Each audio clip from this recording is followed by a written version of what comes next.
হযরত ওমর রাদিয়াল্লাহু তাআলা আনহু 10.5 বছর মুসলমানদের খলিফা ছিলেন, বাদশাহ ছিলেন। উনি একজন লোক, এই ছেলে, ঘটনা কি দোস্ত, ব্যাটকাও কেন?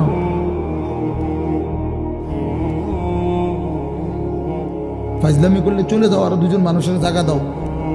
বেচারা কষ্ট করে দাঁড়ায় রয়েছে। কি ভাবছো দোস্ত? এর খামখেয়ালির জায়গা না।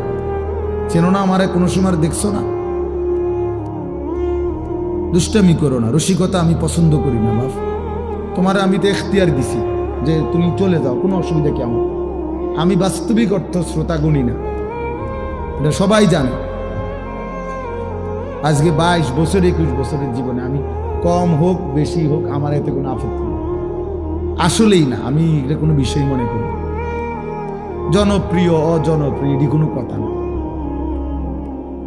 বুঝেন না? এটা কোনো কথা না।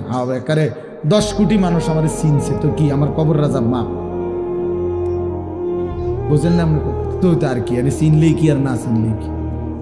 আমার আল্লাহ আমারে মাফ করবে কিনা এটা হলো আমার চিন্তা। আপনি একারে সারা বাংলাদেশ আমার মাথা তালগি দিয়ে নিলে কি, এরপরে কি আমি কি হবে এতে? তাইলে এটা কোনো কথা না, এটা কোনো বিষয়ই না, এটা কোনো মূল বিষয়। লোক হইছে, লোক হয় নাই, এইটা কোনো আলোচ্য বিষয়।